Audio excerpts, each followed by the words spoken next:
MIC was one of the earliest parties, one of the first parties to recognize the effect of the March 8th elections and all. And in fact, we started on the process of rebuilding the party. In fact, before that, we went into a soul-searching mode, where we called all the division chairmen and checked what went wrong, and we went back to the ground. We were on a soul-searching mode and a fact-finding mission. And subsequently, we started implementing a series of changes and also a series of discussion with grassroots level leaders. And we have done changes to the party. If you look at the recent CWC, most of them are youngsters. That comes as a very clear indication from the delegates. You know, they want young leaders. If you look at the ESCO at the top level, there's a lot of changes as well. A lot of youngsters have given prominent positions in the party. The support is coming back. It is coming back. They have seen that we are serious in the changes that we are doing. We are serious in engaging with the people. And the other factor that you look at it is Indians in general, they are disillusioned by the empty promises given by the opposition. Basically, they feel that they have been given a check prior to the election, you know, a post-dated check, which bounced when they actually went to cash it. You know, basically it's like before the election, you know, they have been promised the sun, the moon, and everything in between. And I think the reason why they've done it is probably they thought that these checks will not be cashed in, you know. And so they promised everything, but without expecting, I think to their very own surprise, they were able to get hold of 2 or 3 states like Penang, Selangor and all. And when the people asked them to call upon them to fulfill their promises, that's where the people saw that most of the promises that were given were empty promises, you know, based on the assumption or the non-confidence of, you know, the opposition didn't think that they can actually rule the state. So it's easy for them, you know, when they think they're not going to have the authority, they can say, yeah, if I come to power, I'll do this, I'll do that. But actually, when you come to power and we are supposed to deliver on your promises, it's a different story. Yeah, okay. If I can give Praglat a good case as an example, if you look at Kampung Bapala, clear indication. I mean, DAP knew, PKR knew, they knew that before the election, what was the exact problem before the election. Knowing the problem, knowing the issue, they went ahead and they said, look, if we get hold of Penang government, this is what we will do. They knew it and they went ahead and they made the promises. And after coming into power, they didn't have any intention of fulfilling the promises. And now they are going back and say, look, it is the fault of the previous government or the previous administration. But, you know, when they made those promises, they knew the exact problem, the issues. That is one. The other issue is, if you look clearly, the Kampung Karpia temple issue. You know, when the temple was demolished, PKR leaders went there, and especially after the victory, they went and said, look, we will build a big temple there with a few acres and such things. They made so many promises. But until now, 2 years down the line, where is the temple? I'm asking you, you know, where is the temple? Nowhere to be seen. So these are the issues where the Indians are disillusioned by all these promises, and basically they see that the check that they were issued to them bounced. We are going to the fundamentals where it matters to the people, where it affects the daily life. Say, for instance, education. We have always stressed on education. We are continuing with education.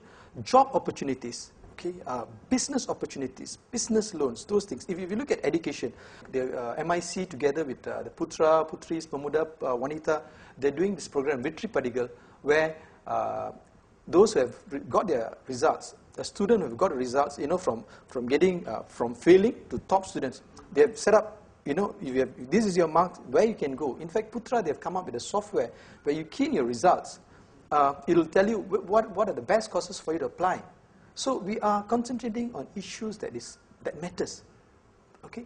And if you look at job opportunities, MIC through our ministers has spoken to the cabinet, and in fact they've got the cabinet's commitment to make sure that the percentage of civil servants reflect at all levels, not just at a particular lower level, but at all levels reflect the racial composition of the country.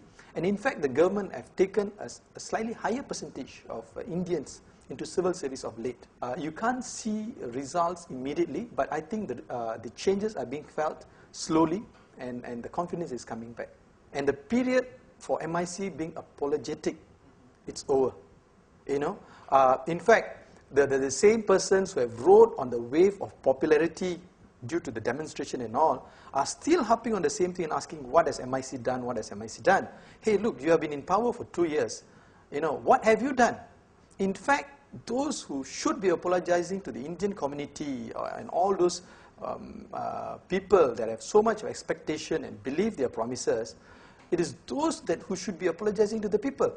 Look, you failed to deliver. Although Barisan has realized that minority votes, especially the Indian votes, matter most to the victory of Barisan and to maintain two-third majority.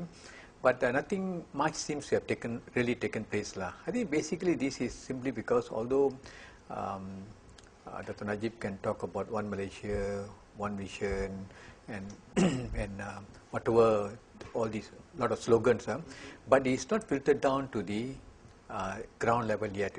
I mean, the bureaucrats are not ready to implement those initiatives. So it will take long time for the Malay, Chinese, and Indian to accept that we are under one umbrella, and for the bureaucrats, which is predominantly UMNO linked, UMNO inclined bureaucrats, it will take a lot of. It's going to take long time. So, if you really ask me, it has been just a slogan which is very nice, very very good, but the Indian community has not. There's not much change in Indian communities affairs from what 2 years before and now.